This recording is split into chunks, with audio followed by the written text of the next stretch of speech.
convoy para ibaba ang kabaong, ang mga labi ni Tito Dolphy, habang nagmamasid naman po dito sa takiliran ang mga opisyal ng ABS-CBN. Bukas.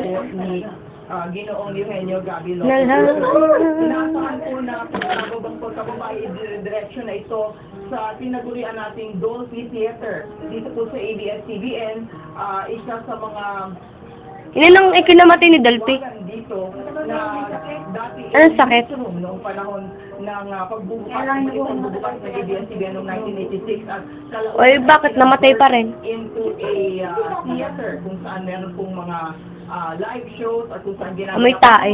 positibo na tulad nito. Ano gawin ate? Walan ko. 5 meters away lang po yan sa kinaroroonan nila ngayon ang Dolphy. Para, kailangan ko nga. Na Ako, pinagbigyan nga ako ng Lunes pa yun. Ikaw, wala akong kasama papuntang Rome.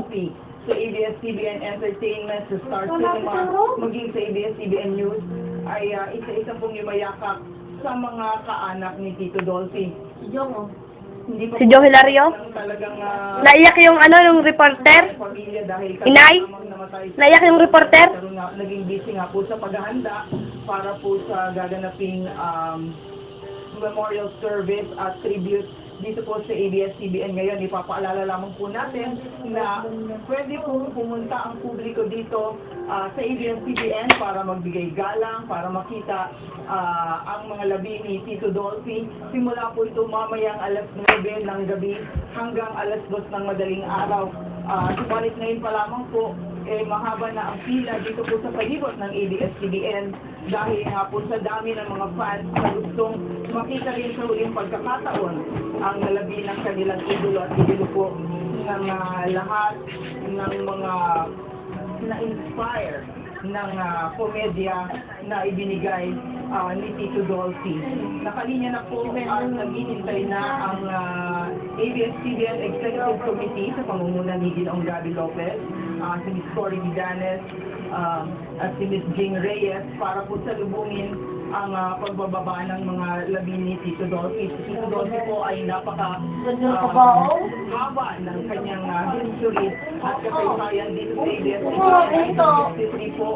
Huli na yun to? Ng ABS-CBN. Hindi, mahal na medyo. Buhay at kita kasama ang kanyang Mga pintura lang. na partner na si Panyingo na namayapan na rin po ngayon. Punta ko namatay Ang programa na conceptualize by Ikaw lang. the late Ading Fernando, Director Ading Fernando. Meron ka na dapat Ako din, ganoon. Pag siya mga tugtog yung mga teach mo how to doggy, kending-kending. Gusto ko kaya makaganon ng Kaya ako inay, pagka kayo namatay, ang mga tugtog ay kending-kending, teach mo how to doggy. Ilan po sa mga humihilaw ang kanyang trabaho. Parang si Vice. Director Johnny Manahan at syempre si ang ABS-CBN entertainment host na si Bong Navarro dahil nakanina po sa showtime Sinawali, dahil diba, nandyan din. maraming relasyon at